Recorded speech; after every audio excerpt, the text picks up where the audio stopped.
खबर जनपद अमरोहा से, जहां उत्तर प्रदेश के जनपद अमरोहा में आज़ाद समाज पार्टी काशीराम के राष्ट्रीय अध्यक्ष एवं नगीना से सांसद चंद्रशेखर आज़ाद पहुंचे।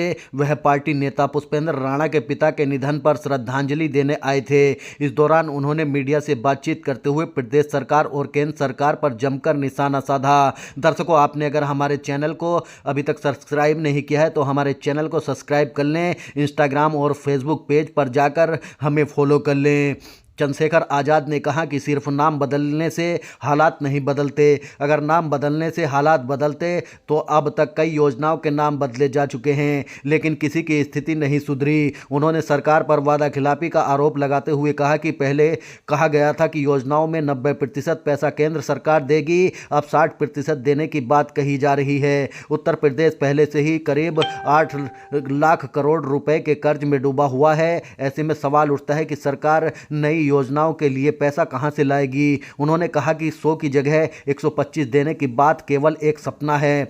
चुनाव के दौरान पैसे बांटने के आरोप पर उन्होंने कहा कि वोट खरीदने के लिए 10-10 हज़ार रुपए दिए जाते हैं, लेकिन मेहनत से मिलने वाली मजदूरी भी छीनी जा रही है। जनता इस सब का जवाब आने वाले चुनावों में देगी। महिला के नकाब हटाने के बयान पर चंद्रशेखर आज़ाद ने इसे गंभीर और अपमानजनक मामला बताया। उन्होंने कहा कि लोकतांत्रिक व्यवस्था और संविधान हर व्यक्ति की गरिमा और सम्मान की रक्षा करता है। मुख्यमंत्री द्वारा दिया गया बयान कानूनी कार्रवाई के दायरे में आता है। उन्होंने कहा कि मुख्यमंत्री को स्वयं संज्ञान लेकर संबंधित महिला से माफ़ी मांगनी चाहिए थी। एसआईआर को लेकर 4 करोड़ वोट कटने के बयान पर चंद्रशेखर आज़ाद ने सवाल उठाते हुए कहा कि चुनाव आयोग एक स्वतंत्र संस्था है। जब चुनाव आयोग ने कभी तक कोई रिपोर्ट सौंपी ही नहीं है तो मुख्यमंत्री को यह जानकारी कैसे मिल गई कि 4 करोड़ वोट कटे हैं और उनमें से 80 से 85% वोट भाजपा के हैं। यह बयान चुनाव आयोग और भाजपा की मिलीभगत को दर्शाता है। पश्चिमी उत्तर प्रदेश में हाईकोर्ट की बेंच को लेकर उन्होंने कहा कि वह स्वयं अधिवक्ता हैं और लंबे समय से पश्चिमी यूपी में हाईकोर्ट बेंच की मांग उठाते रहे हैं। यह जनता की न्याय तक पहुंच से जुड़ा गंभीर मुद्दा है। आम आदमी पार्टी के राज्यसभा सांसद संजय सिंह की पदयात्रा पर उन्होंने कहा कि लोकतंत्र में हर किसी को अपनी बात रखने का अधिकार है। जनता किसके साथ जाएगी वही ताकतवर बनेगा। उन्होंने दावा किया कि जनता का मूड अब बदलाव की ओर है। अमरोहा के नाम बदलने को लेकर उन्होंने कहा कि जिन महापुरुषों के नाम पर अमरोहा का नाम रखा गया था वही इतिहास और जनता नाम बदलने वालों को जवाब देगी। 2027 के विधानसभा चुनाव को लेकर उन्होंने कहा कि इस पर पार्टी सामूहिक रूप से निर्णय लेगी। वहीं मुख्यमंत्री योगी आदित्यनाथ के नमूना वाले बयान पर तंज कसते हुए कहा कि मुख्यमंत्री को बयानबाजी छोड़कर काम पर ध्यान देना चाहिए। दर्शकों, अभी भी आपने अगर हमारे चैनल को सब्सक्राइब नहीं किया है तो हमें यूट्यूब पर सब्सक्राइब कर लें और फेसबुक पेज पर हमारे पेज को फॉलो कर लें। एक प्यारा सा कमेंट कर हमें अपनी राय जरूर दें। बहुत ही शानदार संचालन कर रहे और जी आप और मैं जानते हैं और जो महापुरुषों को जिन लोगों ने पढ़ा वो सब जानते हैं कि देश में न आजादी और न आजादी के बाद अधिकार कुछ भी मांगने से नहीं मिला। हर एक चीज के लिए संघर्ष हुआ है, चाहे कमजोर वर्गों को में बराबरी का अधिकार मिला हो, चाहे अवसर की क्षमता हो और चाहे पिछड़े वर्ग के लोगों को मंडल कमीशन के रूप में आरक्षण की व्यवस्था हुई है, उनके लिए अवसर पैदा हो, चाहे इस देश के अल्पसंख्यक समाज को, चाहे मुसलमान हो, जैन हो, सिख हो, बौद्ध हो, ईसाई हो, उनको अगर धार्मिक आजादी मिली है अपने मजहब को मानने की, अपनी इबादत करने की, पूजा प्रार्थना करने की, प्रतिज्ञा करने की, तो ये डॉक्टर बाबा साहब अम्बेडकर के संविधान के कारण सुनिश्चित हुआ है। इसलिए मैं कहना चाहता हूं कि कुछ भी मांगने से नहीं मिला। हमने इतिहास पढ़ा है, यहां जो कुछ मिला है वो हमारे महापुरुषों के संघर्ष और उनके बच्चों के बलिदान के कारण हमें मिला है। और मैं आगे भी चेतावनी के साथ कहना चाहता हूं कि वो ही बचेगा जो संघर्ष करेगा। जो डर के घर में बैठ जाएगा वो भी नहीं बचेगा, जो छिप जाएगा वो भी नहीं बचेगा, वही बचेगा जो मुकाबला करेगा। और मैं आपका धन्यवाद देता हूं। आज जो ये इतनी बड़ी संख्या में ये जो जन समूह यहाँ खड़ा है, ये वो जन समूह है जो संघर्ष करना जानता है और जो अपने महापुरुषों के रास्ते पर चलना जानता है। प्यारे साथियों, मैं जब रास्ते में आ रहा था तो एक जगह पे मुझे बड़ी शानदार शिक्षा के राष्ट्रपिता ज्योतिबा फूले जी की प्रतिमा मिली।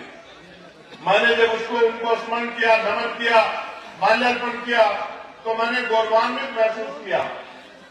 हालांकि एक बार इस अमरोहा का नाम बदलकर भी महापुरुषों के नाम पे रखा गया है, लेकिन उसके बाद जो सरकार आई थी उनको महापुरुषों से इतनी एलर्जी थी कि उन्होंने बदले हुए नाम को बदल के इस पूरे बहुजन समाज को अपमानित करने का काम किया। ये भी हमने अपनी आंखों से देखा है, ये भी किसी छिपा हुआ नहीं है, ये भी छिपा हुआ नहीं है।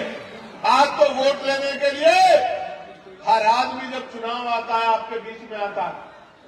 ये जो माई मेरी यहां बैठी है, जब चुनाव आएगा तो आप देखना लाल, काला, पीला, गुलाबी, नारंगी, पता नहीं कौन कौन सा पटका पहन के लोग आपके बीच आएंगे, आपके पैर छुएंगे, आपका हाथ, बहुत जी खड़े होने देंगे, आपका हाथ ऐसे पकड़ेंगे और अपने सर पे रखवाएंगे, आपके पैर छुएंगे, आपके गले लगेंगे, आपके घर में बैठेंगे, नौटंकी करने के लिए कहेंगे पानी का एक गिलास ला दो, कहेंगे घर में कुछ खाने को है तो मुझे भूख लगी है, भाईचारा दिखाएंगे। और जिस दिन चुनाव खत्म हो जाएगा फिर अगले 5 साल आपको कभी दिखाई नहीं देंगे। इन 5 सालों में जब भी आपकी आंख में आंसू आएगा तो कोई ना कोई नीले पटके वाला आप पे आंसू पूछने के लिए आएगा, आपकी आवाज बनने के लिए आएगा, मेरी बात पे आएगा। प्यारे साथियों, सम्मानित अभिभावकों, नौजवान योद्धाओं, माओ बहनों, बच्चियों, छोटे बच्चों, यहां आज हमारी पार्टी के बहुत ही सम्मानित नेता भी मंच पर मौजूद है। भाई गोपाल जी, रमेश कुमार गंधर्व जी, भाई राजपाल जी, पिंटू प्रधान जी, बाबू सरावत जी, राजकुमार यादव जी, किशोर चंद जी, व्यास कुमार जी जो जलालपुर से है, विशाल कुमार जी, लोकेश कुमार आर्य जी, सुरेश कुमार जी, अनिल कुमार जी, सुभाष चंद्र जी, मास्टर विक्रम सिंह जी, बाबू वीर सिंह जी, किशन स्वरूप जी, शिवचरण जी, वीर सिंह सिरसा जी, नानक चंद जी, मेहर चंद जी, इंद्रपाल सिंह जी, मुकुट सिंह जी, देवेंद्र बैसला जी, डीपी सिंह जी, शीशपाल जी, मनोज एडवोकेट जी, अजब सिंह जी, उस्मान जी, सचिन जी, छोटी बहन कनक भारती जी, सुबोध जी, इनके अलावा भी मेरे साथ चल के आए राष्ट्रीय कोर कमेटी के मेंबर अमित कसाना जी, सतपाल चौधरी जी, भाई आरिफ मलिक साहब, तमाम हमारे एडवोकेट साथी जिन्होंने मुझे रास्ते में रोक लिया अपनी बात को पूछने के लिए, जितने और सम्मानित नेतागण यहां बैठे हैं, भाई चांद बाबू, भाई और तमाम साथी, मैं सभी के नाम जानता हूं क्योंकि प्रशांत तमाम साथियों ने हमारे साथ काम किया है, लेकिन आज क्योंकि जो महत्वपूर्ण है उस पर चर्चा करनी है तो मेरे नाम के साथ ही अपना नाम निशान सब लोग आप लोग जोड़, प्रशांत जी और तमाम हमारे साथ। प्यारे बहुजन समाज के लोगों, महामानव तथागत बुद्ध ने कहा था मृत्यु अटल सत्य है, जो पैदा हुआ उसको जाना। और बाबा साहब अम्बेडकर ने भी कहा कि जीवन जीना कोई बड़ी बात नहीं है, बड़ी बात है कि आप स्वाभिमान सम्मान के साथ जिए नहीं जिए। मैं आपका प्यार आशीर्वाद देखता हूं। कल हम लोग घाटमपुर में थे। घाटमपुर कानपुर नगर का क्षेत्र है, कानपुर जिले में आता है। बहुत बड़ी संख्या में, हजारों की संख्या में माएं, बहनें, बड़े बुजुर्ग, नौजवान जुटे। गांव देहात में सभा हुई। सभा को देख के बहुत सारे लोग परेशान हुए, लेकिन जहां बहुत सारे लोग परेशान हुए वहां बहुत सारे लोगों के मन में प्यार, विश्वास, शक्ति भी पैदा हुई कि अब हम रुकने वाले नहीं, अब हमारी शक्ति बढ़ रही। पश्चिम के लोगों ने तो मुजफ्फरनगर में 26 नवंबर को संविधान दिवस के अवसर पर यह ऐलान करके बता दिया था कि अब हम रुकने वाले नहीं।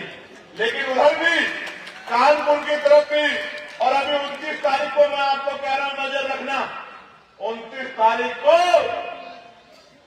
सीतापुर हरदोई में भी आप मेरी बात को याद रखना, बहुत शानदार कार्यक्रम आपका होने जा रहा है। ये बात मैं आपको क्यों बता रहा हूं? जब चुनाव आएगा लोग चुनाव की तैयारी करने आए, अच्छी बात है, आना चाहिए। लेकिन हमने तो 1 साल पहले से ही 2025 की शुरुआत से ये तय कर लिया था कि उत्तर प्रदेश की सत्ता से भारतीय जनता पार्टी को उखाड़कर फेंकना है, क्योंकि ये सरकार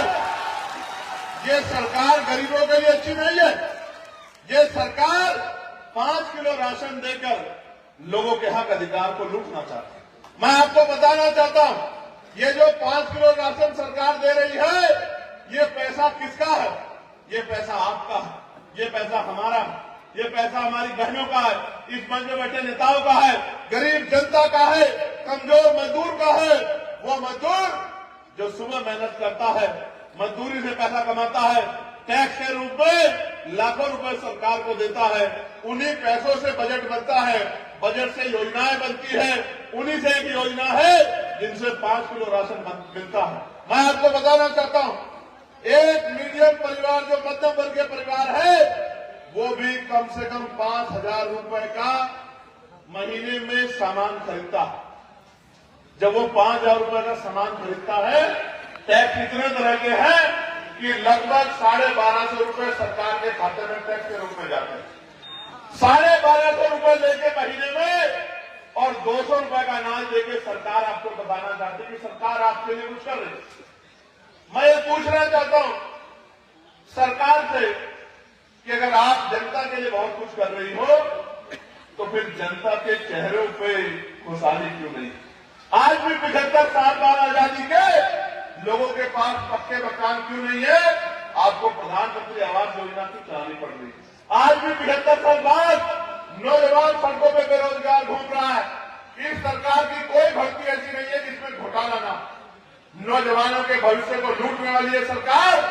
जिस सरकार में अभी लेखपाल भर्ती आई, तो पिछड़े वर्ग के लोगों के पद लूटने का काम इस सरकार ने किया, आरक्षण का घोटाला करने का काम किया। और सिर्फ घोटाला नहीं करती, जब घोटाला पकड़ा जाता है तो ये सरकार कहती है कि हमसे गलती हो गई है। आप कैसे सरकार चलाने वाले हो? आपसे हर भर्ती में गलती हो जाती है, पुलिस की भर्ती में गलती हो जाती है, दरोगा की भर्ती में गलती हो जाती है, 69,000 शिक्षक भर्ती में गलती हो जाती है। नहीं, गलती नहीं होती। ये सरकार कल भी पिछड़ों के विरोधी थी, ये सरकार कल भी मुसलमानों के विरोधी थी, ये सरकार कल भी दलितों के विरोधी थी, ये सरकार कल भी महिलाओं के विरोध में थी, ये सरकार कल भी किसानों के विरोध में थी, ये सरकार कल भी मजदूरों के विरोध में थी, ये सरकार कल भी वकीलों के विरोध में थी, और आने वाले दिनों में भी ये सरकार वकीलों के विरोध में रहे। मैं ये बात क्यों कह रहा हूं? 1-1 हजार पद खा जा रहे हैं, लूट जा रहे हैं, डकैती मार रहे हैं, कोई पूछने वाला नहीं। आज वकील साथियों ने मुझे रोका। वकीलों की मांग 50 साल से चली आ रही है। इनकी मांग यह है कि हमें यहां से 250, 300, 400 किलोमीटर और सहारनपुर से तो 750 किलोमीटर पड़ता है हमारा हाईकोर्ट, लाहौर से 500 किलोमीटर पड़ता है और सहारनपुर से 750 किलोमीटर पड़ता है। वकीलों की मांग यह है कि पश्चिम उत्तर प्रदेश में जैसे लखनऊ में एक बैच बनी थी, पश्चिम उत्तर प्रदेश में हाईकोर्ट की एक बैच बना दी जाए। अगर आप सच में गरीबों के हितैषी हैं, आप चाहते हो कि न्याय के लिए लोग हाईकोर्ट का दरवाजा खटखटाए, तो क्यों नहीं बनाते? केंद्र में सरकार आपकी है, राज्य में सरकार आपकी है, किसी से पूछने की कोई जरूरत आपको नहीं है।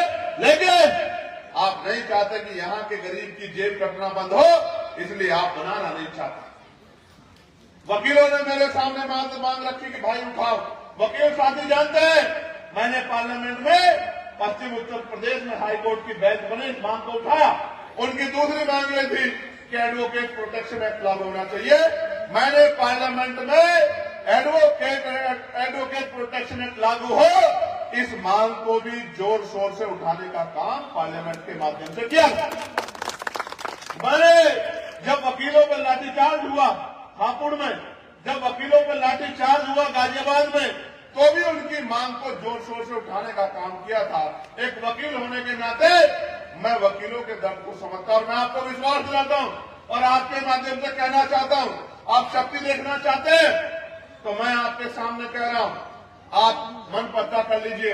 वकील का मतलब है उसकी एक ही जाति है, वकील। काले कोट वाले मन पक्का कर लो और मीटिंग बुला लो और यहां से लखनऊ तक कूच होगी, मैं आगे आगे रहूंगा आपके, मैं आपके साथ खड़ा हूंगा और जब तक आपकी मांग पूरी नहीं होगी तब तक पीछे नहीं हटूंगा। इस बात का मैं आपको विश्वास दिला रहा हूं। एक बार आप लोग तैयार हो जाओ, मन पक्का कर लो, आपको किसी नेता के दरवाजे जाने की जरूरत नहीं है। आपकी मांग को पूरा करवा के ही हम लोग दम लेंगे। आप लोग एक बार मांग अपना मन पक्का कर लो। एक दिन अगर से काले कोट वाले अपने हक के लिए लड़ जाए तो अगले दिन सरकार चैन से सो नहीं पाए। प्यारे साथियों, इस देश में उसी की सुनी जाती है जो लड़ता। अगर आप सोचते हो सिर्फ ज्ञापन देने से बात बन जाएगी तो नहीं बनेगी। आप मन पक्का करो, हम लोग आपके साथ। एक वकील होने के नाते मैं आपके बीच में खड़ा हूं। जो लाठी आपकी तरफ चलेगी सबसे पहले सेना चंद्रशेखर आजाद का होगा, मैं आपको विश्वास दिलाता। और अगर वकीलों की तरफ गोली चलाने का कोई काम करेगा तो मैं आपको यह भी विश्वास दिलाता हूं कि पीठ नहीं होगी, सीने पे गोली आपका भाई आपके लिए खाने का काम करेगा। प्यारे साथियों, आज इस देश में, उत्तर प्रदेश में और इस देश में जो नौजवान इस देश की रीढ़ है, पढ़ा लिखा नौजवान बेरोजगारी के चरम पे, कोई सुनने वाला नहीं। अभी इलाहाबाद, प्रयागराज इलाहाबाद में आंदोलन हो रहा था, आपने देखा होगा, यूपीएससी के बच्चे कर रहे थे। उनके बाल पकड़ पकड़ के किया तो पुलिस के लोगों ने, लेकिन मैं पुलिस के लोगों को इसलिए दोषी नहीं मानता क्योंकि पुलिस सरकार के अधीन। नेता जो कहते हैं, मुख्यमंत्री जो कहते हैं, मंत्री जो कहते हैं, विधायक सांसद जो सरकार के कहते हैं, उनको करना पड़ता। नहीं करेंगे सस्पेंड कर देंगे, नहीं करेंगे ट्रांसफर कर देंगे, नहीं करेंगे कोई मुकदमा लिखवा देंगे उनके खिलाफ। तो पुलिस तो सरकार की है, एडमिनिस्ट्रेशन तो सरकार का है। कई बार उनको ना मर्जी के काम भी करने पड़ते हैं, लेकिन मैं उन भाइयों से कहना चाहता हूं, आप भी संविधान का उल्लंघन मत क्या करें, क्योंकि हम हमारी निगाह सब पे, ऐसा नहीं कि हमारी निगाह नहीं। मैं आपको सच कह रहा हूं, अगर आज कोई किसी पे जुल्म कर रहा है तो जुल्म करने वाला ये ना समझे कि वो हमेशा पकड़ में नहीं आएगा। मेरी बात को आप याद रखें, पकड़ा जाएगा, चाहे इलेक्शन कमीशन हो, चाहे एडमिनिस्ट्रेशन हो। मेरी बात को आप याद रखना, खैर नहीं है, खैर नहीं है। आज अगर कोई नेताओं को खुश करने के लिए गरीबों पर जुल्म करेगा तो मेरी बात को याद रखना, ये सरकार उनको बचा नहीं पाएगी, कानूनी कार्रवाई होगी और धूल में से नीचे से फायदे निकाल के कार्रवाई होगी। मेरी बात को आप याद रखना। और जो अच्छा काम करेगा उसको आउट ऑफ टर्म प्रमोशन देके उसको मजबूत करने का काम भी हम ही लोग करेंगे, संविधान को मानने वाले लोग करेंगे। मेरी बात को प्यारे साथियों, तो मैं नौजवान की बात कर रहा था।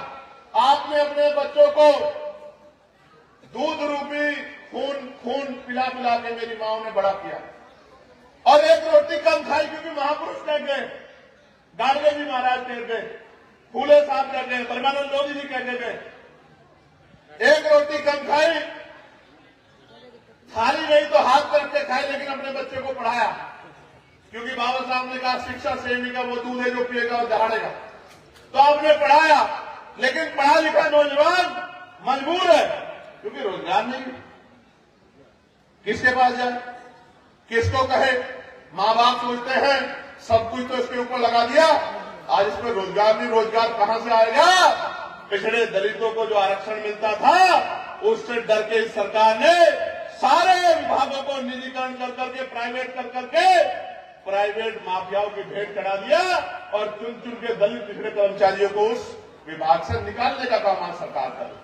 और तो कोई सेफ नहीं है, पुलिस के भाई भी सेफ नहीं है, कभी भी कुछ भी कह देते, कह रहे थे अभी 55 साल वाले को निकाल देंगे। मैं आपको सच कह रहा हूं, ये पूरी सरकार सरकारी राष्ट्रीयकरण के विरोध की सरकार, इसलिए जानबूझ के कर्मचारियों को निकाल के विभागों को खत्म करना चाहती है। और जब निजीकरण होगा तो निजीकरण का अभी उदाहरण आपने देखा, हजारों रुपए के टिकट खरीद के इंडिगो ने किस तरह बेबस जो है बहनों, भाइयों, बच्चों को और बुजुर्गों को एयरपोर्टों पे करने का काम किया। ये भी आपने सब अपनी आंखों से देखा। महंगा टिकट खरीदा लेकिन पानी पीने के लिए नहीं दिला पाए, बच्चों को दूध की व्यवस्था नहीं करा पाए।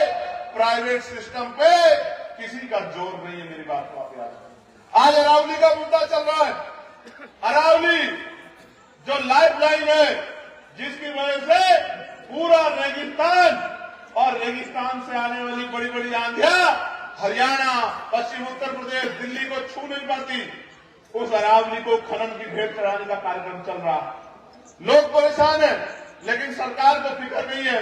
आज मनरेगा के जरिए जो आपको शक्ति मिली थी गांव में, 100 दिन रोजगार की, उस रोजगार को छीनने का काम सरकार ने किया है। सरकार क्या कहती है सुनो, गौर से सुनो। सरकार कह रही है 100 की जगह 125 दिन रोजगार देंगे।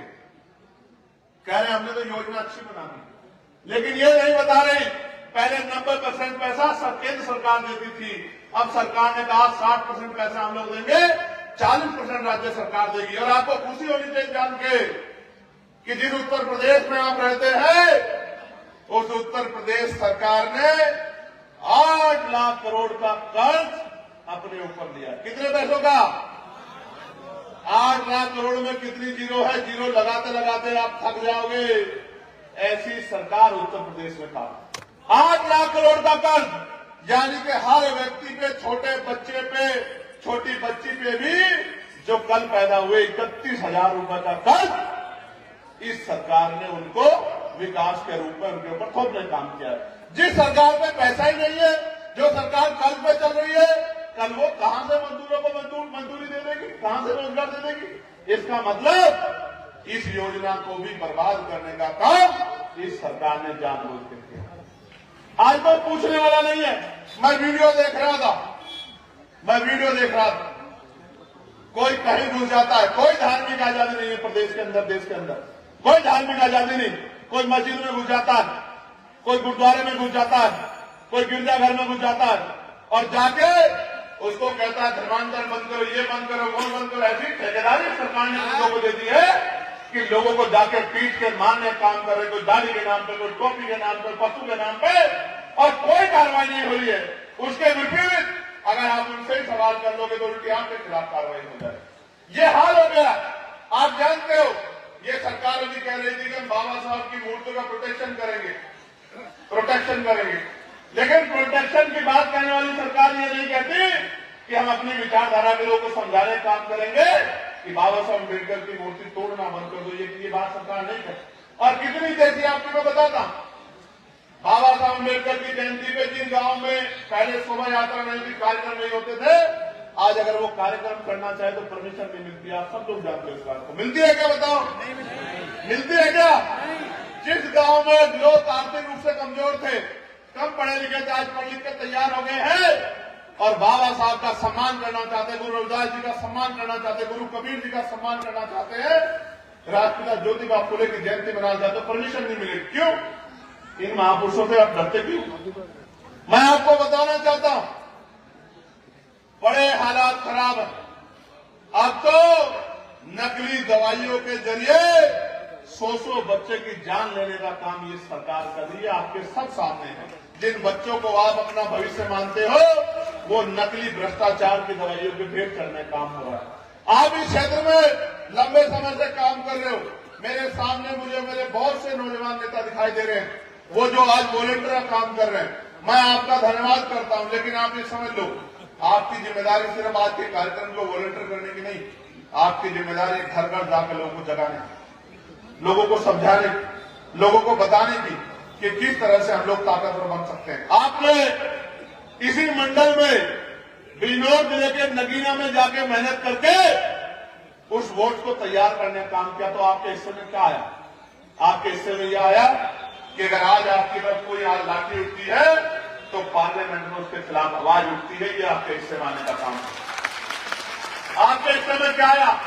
जब आपके अधिकारों पे कहीं सरकार का बुलडोजर चलता है तो आपके पक्ष में और सरकार के खिलाफ पार्लियामेंट में एक आवाज गूंजने का काम होती है। यह कैसे संभव हुआ?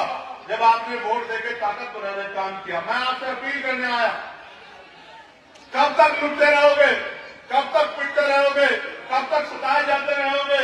अब समय आ गया है कि आपको अपने पैरों पे खड़े होने के बारे में सोचना चाहिए। अगर आप आज के हालातों में खुश हैं, फिर कोई जरूरत नहीं, न सरकार बदलो न हालात बदलो। और अगर आपके आज के हालातों में कुछ नहीं हो तो फिर हालात बदलने के लिए सरकार है।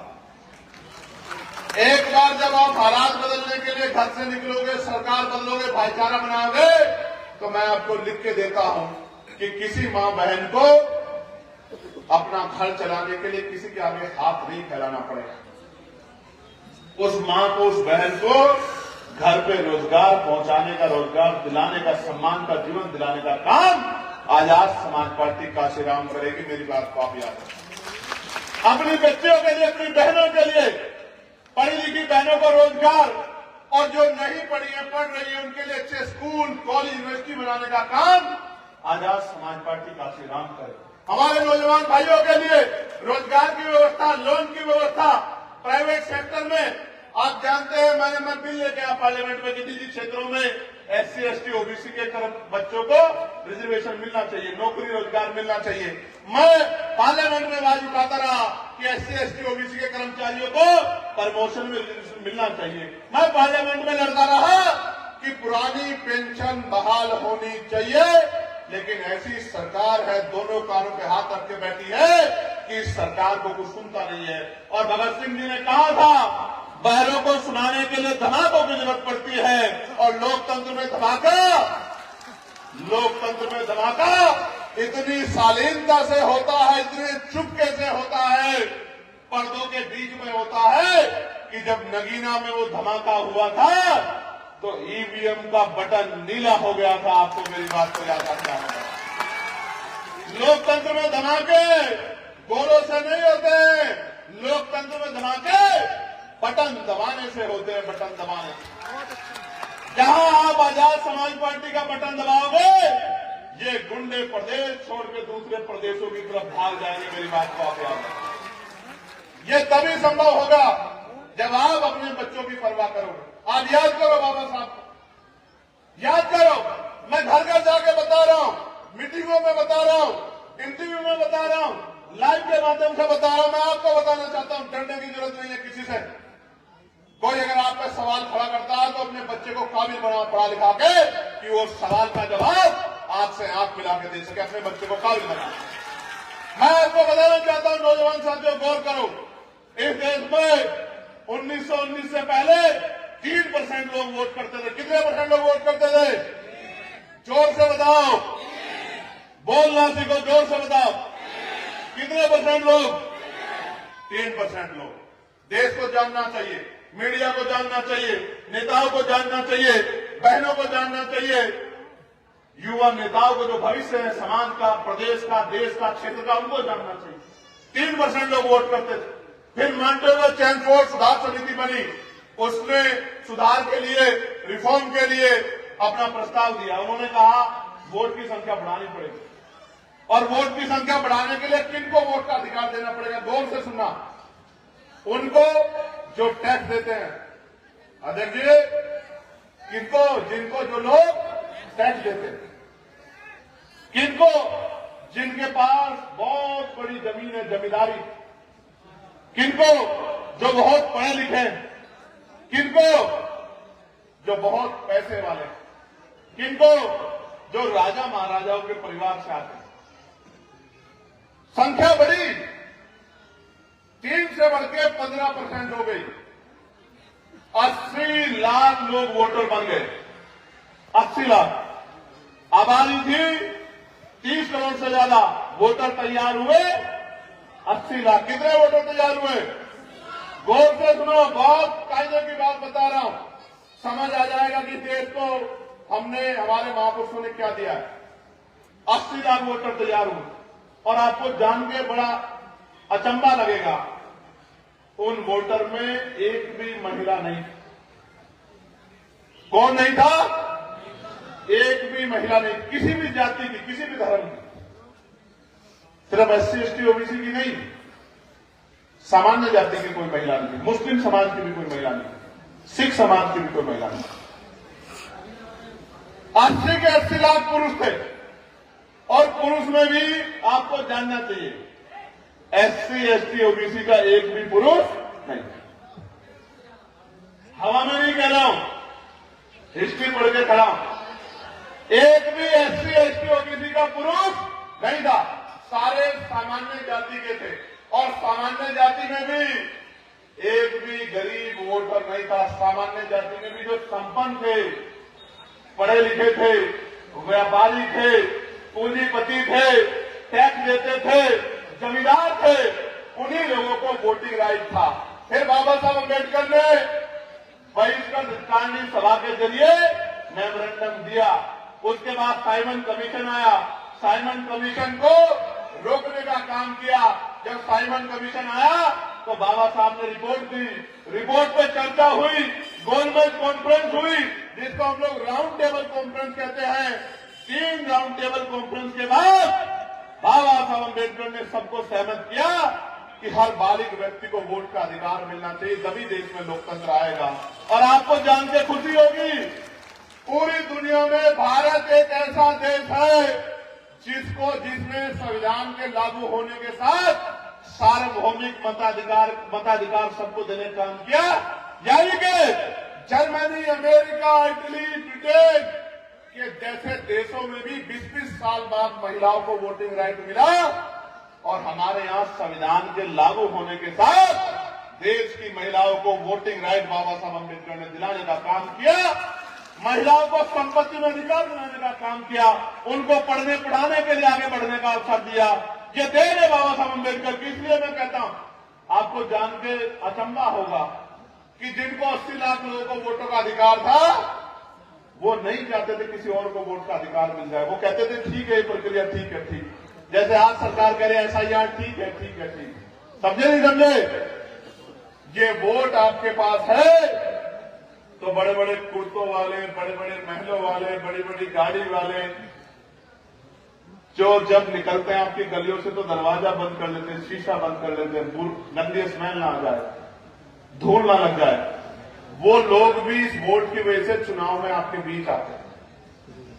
जिस दिन ये वोट चली गई ना, आप मर भी जाओगे, आप गड़ भी जाओगे, आपकी लाशें भी पड़ जाएंगी, तो कोई पूछने नहीं आएगा। मेरी बात को आप याद रखें। ये वोट है जो योजनाएं के देने के लिए मजबूर करता है, ये वोट है जो सम्मान के लिए मजबूर करता है। इस वोट की वजह से पाल, प्रजापति, कश्यप, सैनी, मौर्य, साकेत, कुशवाहा, बिंद, राजभर, केवट, मल्ला, जाट, यादव, गुर्जर, लोधी, टुंडिया, चौहान, ये जो पिछड़े वर्ग के लोग हैं, विश्वकर्मा, सैन, और ये जो शेड्यूल कास्ट के लोग हैं, जाटव, वाल्मीकि, सोनकर, पासी, धोबी, कोरी, खटीक, जो मुस्लिम समाज के लोग हैं, इन लोगों को, जो आदिवासी समाज के लोग हैं, इनको वोटिंग राइट मिला इस संविधान की वजह से। इसलिए पूरी सरकार संविधान को कुचलना चाहती। कौन बचाएगा संविधान? कौन बचाएगा? हाथ उठा के बताओ, दोनों हाथ उठाओ, कौन बचाएगा संविधान को? बस मैं उठा के रखो ऐसे जोर से, दोनों हाथ उठाओ, मुट्ठी बंद करो। मैं इस सरकार को ये बताना चाहता हूं आपके माध्यम से, अगर संविधान की तरफ पहुंच आएगी तो अम्बेडकरवादी मैदान में होगा, और मैदान का रंग चाहे कुछ भी, अम्बेडकरवादी पीछे नहीं हटेगा। मेरी बात को अब याद रखना। अब अंत में अपनी बात को समाप्त करते हुए मैं नौजवानों को संदेश के तौर पर कहना चाहता हूं कि जो नौजवान है जिसके कंधों पर जिम्मेदारी है, अब नौजवानों की बात होगी। जो नौजवान है जिसके कंधों पर जिम्मेदारी है, जिसकी इंतजार मां देख रही है, जिसके कामयाब होने की इंतजार बहन देख रही है, जिसके कामयाब होने की इंतजार उसके पिता देख रहे हैं, उन नौजवानों को कहना चाहता हूं, सिर्फ घंटा मत उठाओ, नारा मत लगाओ, अपने गांव में निकलो, एक एक घर जाके मेरी बात को पहुंचाने का काम करो और लोगों को तैयार करने का काम करो। ये लोकतंत्र है, यहाँ लाठी डंडों से ताकत नहीं बनती, यहाँ वोट से ताकत बनती है। मेरे लोगों, एक बार भाईचारा बना के, एक बार ताकत बना के अवसर आने दो, कोई ऐसा परिवार नहीं बचेगा जिसमें रोजगार ना हो या जिसको किसी आगे हाथ फैलाना पड़े। मेरी बात को हम याद रखें। आज घर चलाने के लिए खेतों में काम करना पड़ता है। मैं आपको विश्वास दिलाता हूं, जिस दिन राजकाज बनेगा, जिस परिवार पे भूमि नहीं है, सरकार सरकारी जमीन का बंटवारा करके हर परिवार तक, गरीब परिवार तक भूमि पहुंचाने का काम करेगी। मेरी बात को आप याद रखें। मैं किसान भाइयों को कहना चाहता हूं, किसान भाइयों को शांत रहो भाई। परेशान रहते हो गन्ने के मूल्य के लिए, डाई के लिए, यूरिया के लिए परेशान रहते हो, रेट बढ़ रहे हैं, मिल नहीं रही है। किसान का दर्द किसान समझ सकता है, व्यापारी नहीं समझ सकता। इसलिए आपसे कह रहा हूं, किसान भाइयों को एक बार किसानों के साथ खड़ा होना चाहिए और फिर ये देखना चाहिए किसान किसी दफ्तर में फाइल लेकर भी खड़ेगा। मेरी बात को आप याद रखें। गन्ने का दाम भी मिलेगा और हर फसल पे एमएसपी की गारंटी भी मिलेगी। ऐसा नहीं पैसा नहीं है देश में, ऐसा नहीं पैसा नहीं है प्रदेश में, वो पैसा नेताओं की तिजोरियों में बंद है। एक मौका तो सबकी जांच करा के वो पैसा गरीबों में बांटने का काम किया जाएगा। मेरी बात को आप याद रखें। मैं फिर कह रहा हूं, कल ही मैंने यूट्यूब पे खबर देखी, गौर से सुनो। एक कर्नल साहब पकड़े गए। कर्नल साहब, देश की सेना को सलूट करते हैं हम लोग, देश की सेना पे हमें गर्व है। भारतीय सेना और सैनिक बलों के सम्मान में हम लोग, और जब तक जीवन रहेगा, क्योंकि बाबा साहब ने कहा था हम प्रथम और अंत्य भारतीय, हमारा खून का कतरा कतरा सेना के सम्मान में रहेगा। लेकिन एक कर्नल साहब कल पकड़े गए, कितने करोड़ रुपए नगद बरामद हुए, कहां से आए पैसे, क्या किया आपने ऐसा, किसको लाभ पहुंचाया, कितने करोड़ रुपए आपके घर में नगद पहुंच गए, कोई पूछने वाला देश के अंदर नहीं, कोई पूछने वाला देश के अंदर नहीं। इसलिए कह रहा हूं, मैं तो पुलिस के भाइयों के लिए लड़ता हूं कि उनकी 8 घंटे की ड्यूटी होनी चाहिए, उनको सप्ताह में 1 दिन छुट्टी मिलनी चाहिए, उनकी वेतन विषमता दूर होनी चाहिए, बॉर्डर स्कीम खत्म होनी चाहिए, और जिस दिन हम पे मौका मिलेगा हम लोग करके दिखाएंगे। मेरी बात को आप याद रखें। मैं तो होमगार्ड भाइयों के लिए, पीआरडी के जवानों के लिए, आशा बहनों के लिए, आंगनबाड़ी बहनों के लिए, भोजन माताओं के लिए, पंचायत सहायकों के लिए, रोजगार सेवकों के लिए, अनुदेशकों के लिए, शिक्षा मित्रों के लिए, पुराने कर्मचारी पेंशनों के लिए, उनकी नए कर्मचारियों की पेंशन के लिए लड़ता हूं। मैं तो आपसे कह रहा हूं, एक मौका आपको आजाद समाज पार्टी को देना चाहिए। अगर अपने आंसू पोंछने, अपनी हालात बदलने हैं, तो फिर आजाद समाज पार्टी के साथ खड़े हो जाओ।